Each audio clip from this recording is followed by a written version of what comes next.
말씀은 레위기 5장입니다. 구약의 레위기 5장 1절부터 6절까지의 말씀을 같이 읽겠습니다. 구약성경 151면에 있습니다. 레위기 5장 1절부터 6절까지의 말씀 6절인데 교독해서 글씨에 읽겠습니다. 제가 먼저 1절을 읽습니다. 만일 누구든지 저주하는 소리를 듣고서도 증인이 되어 그가 본 것이나 알고 있는 것을 알리지 아니하면 그는 자기의 죄를 져야 할 것이요 그 허물이 그에게로 돌아갈 것이며 만일 누구든지 부정한 것들 부정한 들짐승의 사체나 부정한 자축의 시체나 부정한 곤충의 사체를 만졌으면 부지중이라고 할지라도 그 몸이 더러워져서 허물이 있을 것이고 만일 부주 중에 어떤 사람의 부정이 닿았는데 그 사람의 부정이 어떠한 부정이든지 그것을 깨달았을 때에는 허물이 있을 것이요 만일 누구든지 술로 맹세하여 악한 일이든지 선한 일이든지 하리라고 함부로 말하면 그 사람이 함부로 말하여 맹세한 것이 무엇이든지 그가 깨닫지 못하다가 그것을 깨닫게 되었을 때에는 그 중 하나에 그에게 허물이 있을 것이니 이 중 하나의 허물이 있을 때에는 아무 일에 잘못하였노라 자복하고 그 잘못으로 말미암아 여호와께 속죄제를 드리되 양떼의 암컷 어린 양이나 염소를 끌어다가 속죄제를 드릴 것이요 제사장은 그의 허물을 위하여 속죄하시니라. 아멘. 할렐루야. 아멘. 할렐루야. 아멘. 복된 날로 주님이 인도하실 줄 믿습니다. 오늘 본문은 4장에서부터 이어지고 있는 속죄제에 대한 부분입니다.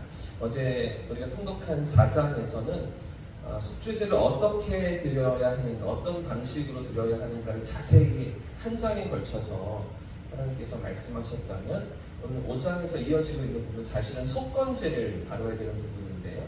근데 5장 앞부분에서 먼저 속죄제를 어떤 상황에 어떤 죄를 범했을 때에 속죄제를 드리는가를 조금 더 부연 설명하고 있습니다. 그러니까 4장은 어떤 방식으로 제사를 드려야 하는가이고요.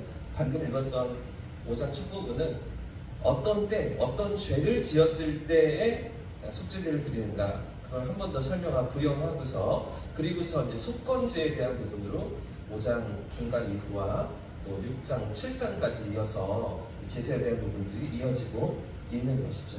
자, 그 중에서도 속죄제를 드려야 되는 부분이 세 가지 경우가 있다라고 오늘 말씀, 방금 읽은 말씀이 우리에게 가르쳐주고 있는데요. 근데 이 세 가지 죄의 특징이 무엇이냐면 사소한 것들이라는 특징입니다. 사람들이 일반적으로 죄라고 생각하지 않는 사소한 죄, 이런 죄들을 우리가 쉽게 범하면서도 그것을 죄라고 생각하거나 심각한 것이라고 생각하지 않는 그런 것들을 하나님께서 죄라고 말씀하시고 속죄제를 드려야 한다 이렇게 말씀하신다는 것이죠. 첫 번째는 침묵하는 것입니다. 침묵하는, 알고서도 말하지 않는 것. 두 번째는 나도 모르게 부지중에 부정한 것과 접촉하는 것, 그것을 죄라고 말씀하시는 거고, 세 번째는 함부로 맹세하는 것, 내가 말하는데 까먹고 지키지 않는 것, 이런 것들을 죄라고 말씀하시는 것이죠. 이 세 가지는 내가 의도를 가지고서 직접적으로 죄를 범한 것이 아니기 때문에 심각한 죄라고 사람들이 생각하지 못하는 것들인데요. 그런데 오늘 본문이 뭐라고 말씀하고 계십니까? 오늘 본문에 우리 방금 읽은 6절까지의 말씀에서 계속 반복되는 표현이 무엇입니까? 허물이 있나니, 이런 말씀이죠. 허물이 있다라고 말씀하십니다. 유죄이다, 죄를 범했다라고 말씀하시죠. 이렇게 일상적이고 사소해 보이는 것들도 죄를 범한 것이기 때문에 속죄제를 드려야 하고 용서받아야 한다라고 하나님 말씀하고 계시는 것인데요. 자, 먼저 1절 말씀을 같이 한번 읽어보겠습니다. 1절입니다. 시작. 만일 누구든지 저주하는 소리를 듣고서도 증인이 되어 그가 본 것이나 알고 있는 것을 알리지 아니하면 그는 자기의 죄를 져야 할 것이요 그 허물이 그에게 돌아갈 것이며 아는 것을 말하지 않는 죄입니다. 침묵하는 것이죠. 특히 재판 자리에서와 같이 증언을 해야 하는 자리에서 내가 본 것과 들은 것을 말하지 않았을 때 그것을 뭐라고요? 성경은 죄라고, 하나님은 죄라고 말씀하고 계시는 것입니다. 때로는 인간적인 정 때문에 이 사건의 당사자와 나와의 관계 때문에 침묵하는 경우가 있습니다. 그렇죠? 말하면 그 사람에게 뭔가 불이익이 돌아갈 것 같아서 말하지 않고 침묵하는 경우들이 있죠. 때로는 돌아올 피해가, 나에게 돌아올 피해가 예상되기 때문에 침묵하기도 합니다. 또 때로는 귀찮고 피곤한 일인 것 같아서 말려들기 싫어서, 끼어들기 싫어서, 그래서 모른 척 지나가기도 하는 것이죠. 하지만 이런 침묵을 성경은 뭐라고 얘기합니까? 죄라고 얘기합니다. 우리는 심각한 죄라고 생각하지 못할 수도 있지만 도덕적으로는 비겁한 일이지만 죄라고는 생각하지 않는 것이죠. 사소한 일이라고 생각하는 겁니다. 일반 법정에서도 묵비권을 중요한 권리로 이야기하잖아요. 더 나아가서 이런 것들은 내가 적극적으로 범한 죄가 아닙니다. 그래서 다만 그 사건과 상황을 내가 보았을 뿐이죠. 알고 있을 뿐입니다. 만일 내가 그것을 증언한다면 괜한 손해를 당하고 피곤한 일을 당할 수도 있다고 생각하는 것이죠. 그래서 침묵하는 일일 뿐입니다. 그런데 그럼에도 불구하고 오늘 하나님은 뭐라고 말씀하십니까? 보고 들은 것을 말하지 않는다면, 침묵한다면 허물이 있다. 죄를 범하는 것이다 라고 말씀하십니다. 자, 두 번째, 부지 중에 나도 모르게 부정한 것과 접촉하는 일도 마찬가지입니다. 2절과 3절도 보십시오. 2절과 3절도 같이 읽어보겠습니다. 시작. 만일 누구든지 부정한 것들, 곧 부정한 들짐승의 사체나 부정한 가축의 사체나 부정한 곤충의 사체를 만졌으면 부지 중이라고 할지라도 그 몸이 더러워져서 소물이 있을 것이요. 만일 부지 중에 어떤 사람의 부정에 당하는데 그 사람의 부정이 어떠한 표정이든지 그것을 깨달았을 때에는 소물이 있을 것이요. 자, 보십시오. 나도 모르게 일어난 일, 부지 중에 일어난 일입니다. 그죠? 어쩌다가 일어난 일입니다. 생각지도 않게 내 의도가 없이 나도 모르게 부정한 것을 만졌거나 접촉한 일인 것입니다. 전혀 그것을 모르고 지나갔습니다. 그러다가 나중에 그것을 깨달았죠. 이 부지정이라는 단어는 원래 의미가 감추어졌다라는 단어입니다. 감추어졌다. 눈에서부터 감추어졌다라는 것이죠. 내 의식에서부터 감추어졌다라는 단어가 부지중에라는 단어입니다. 깨닫지 못하고 알지 못한 채 무심결에 범한 그런 잘못인 것이죠. 그러나 그런데도 불구하고 하나님 뭐라고 말씀하십니까? 역시 허물이 있다, 죄가 있다라고 말씀하시죠. 엄격한 기준을 제시하고 계십니다. 억울하지 않겠습니까? 나도 모르고 지나친 일인데 부당하다고 느끼지 않겠습니까?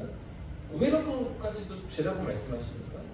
나도 모르고 한 것인데요. 의도가 있는 것이 아닌데요. 그런데도 하나님은 죄라고 말씀하고 계시죠. 세 번째도 보겠습니다. 함부로 맹세하는 것입니다. 내가 말하고 지키지 않는 것을 얘기하는데요. 4절 말씀도 같이 읽어보겠습니다. 시작. 만일 누구든지 입술로 맹세하여 악한 일이든지 선한 일이든지 하리라고 함부로 말하면 그 사람이 함부로 말하여 맹세한 것이 무엇이든지 그가 깨닫지 못하다가 그것을 깨닫게 되었을 때에는 그 중에 하나에 그에게 허물이 있느니. 무슨 말씀입니까? 선하든지 악하든지 어떤 일이든지 하겠다고 맹세를 하고서 이행하지 않았을 때 그때 문제가 생기는 것입니다. 어떤 것이든지 말만 하고서 지키지 않았을 때 그때 죄가 있다는 것이죠. 우리가 이런 경우가 얼마나 많을까요? 살면서 말하고 지키지 못하는 경우가 얼마나 많이 있습니까? 어제 저녁에도 저희 아이들하고 성경을 읽으면서 아이들에게 약속하고 지키지 않는 것 때문에 한참 이제 이슈가 되었습니다. 아빠도 약속하고 지키지 않잖아. 뭐 이런 얘기들을 항상 하면서 아빠도 회개해야 돼. 막 이런 얘기들을 아이들이 하는데 저도 모르게 이렇게 말해놓고 지키지 못하는 그런 실수들을 얼마나 많이 합니까? 그런데도 무심결에 한 말이라도 약속한 것을 지키지 않았을 때 그때 하나님 뭐라고 말씀하십니까? 그에게 허물이 있을 것이다 이렇게 말씀하고 계시죠. 너무나 엄격한 것 아닙니까?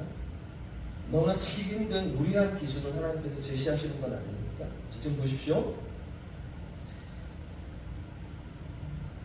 말하지 않는 것, 저 침묵하는 것, 피곤해서 그죠? 조금은 그냥 뛰어들고 싶지 않아서 말하지 않을 때도 있는데 또 나도 모르게 그렇게 부정한 것과 접촉했고 또 말하고 지키지 않는 것, 까먹고 지나쳤던 것 이런 것들까지도 너무나 엄격하게 하나님께서 기준을 제시하시며 죄라고 말씀하시는 것이 아닙니까? 그런데도 왜 하나님은 이런 것들까지도 죄라고 우리에게 말씀하실까요? 왜 이렇게 작은 것들까지도 죄라고 하시면서 속죄제를 드려야 한다고 그렇게 말씀하고 계시는 것입니까? 그 이유는 몇 가지가 있는데 첫 번째는요, 우리가 하나님의 백성이기 때문입니다. 할렐루야. 레위기 첫 시작인 1장 2절 말씀을 보시면 이 말씀을 듣는 대상이 누구인지, 이 명령을, 이 욕을 하나님께서 누구에게 하시는지 분명히 가르치고 있습니다. 1장 2절 말씀 이렇게 시작하고 있는데요, 이스라엘 자손에게 말하여 이르라, 너희 중에 누구든지, 이렇게 시작하고 있는 것이죠. 너희 중에 누구든지. 지금 하나님은 당신의 백성들에게 말씀하고 계십니다. 세상 사람들이 아닌 것이죠. 당신의 사랑하는 자녀들에게 말씀하고 계시는 것입니다. 당신이 선택하시고 부른 그 백성들에게 요구하고 계시는 것이죠. 동일하게 오늘 우리가 이 말씀 앞에 서는 이유가 무엇입니까? 우리가 하나님의 백성이기 때문입니다. 할렐루야. 우리가 하나님의 자녀며 구원받은 하나님의 백성이기 때문이죠. 하나님은 당신의 백성들이 하나님의 백성답게 살아가기를 원하시는 것입니다. 오늘 이 사실을 기억하는 저와 여러분의 삶이길 축복합니다. 왜 이렇게 엄격한 요구를 하나님께서 하시는가? 두 번째 이유는요, 하나님의 백성은 하나님의 기준을 따라서 살아가야 하기 때문입니다. 구원받은 하나님의 백성이 무엇을 죄로 여기고 무엇을 선으로 여기며 살아가야 합니까? 그 기준이 어디에 있습니까? 모든 것이 하나님께 있는 것이죠. 세상에 아무리 죄가 아니라고 말해도, 헌법의 기준에 정해져 있지 않아도 하나님께서 죄라고 하시면 죄인 것이죠. 하나님께서 죄라고 말씀하시는 것들을 죄라고 우리는 여기며 살아가는 하나님의 백성들인 것입니다. 아무리 세상에서 목필권이 존중되어야 한다고 얘기해도 하나님께서 침묵하지 말라고 말씀하시고, 하나님께서 말해야 된다라고 말씀하시면 그것은 순종해야 할 하나님의 백성들이기 때문인 것입니다. 세 번째 이유는 오늘 본문의 핵심이 여기에 있는데요, 죄는 아주 작은 것이라도 우리를 물들이기 때문입니다. 죄는 작은 것에서부터 우리의 삶을 침투에 들어와서 더 큰 죄로 확장되어 나아가기 때문이죠. 마치 큰 댐이 작은 틈으로 무너지는 것과 마찬가지입니다. 작은 구멍이 결국 어마어마한 댐을 무너뜨리고 마는 것이죠. 그래서 하나님은 이렇게 사소하고 작은 죄까지도 똑같이 다루시는 것이죠. 다른 큰 죄들과 똑같이 경각심을 가지며 살아가라, 거룩과 순결함을 지키며 살아가라고 우리에게 요구하시는 것입니다. 구약의 백성들에게만 아니라 오늘 이 땅을 살아가는 우리에게도 우리가 말한 것을 지키고, 나도 모르게 범할 수 있는 죄도 깨어서 살아가면서 우리 자신을 순결함과 거룩함으로 지켜나가면서 침묵하지 않고, 말해야 될 때 직면하고 그 자리에 행동하고 하나님의 백성답게 살아가기를 주님 우리에게 기대하시는 것이죠. 오늘 이 사실을 기억하면서 우리의 작은 부분들 하나하나까지도 지켜보시고 바라보시는 하나님 앞에 깨어 살아가는, 거룩함과 진실함으로 살아가는 저와 우리 모두의 삶을 축복합니다.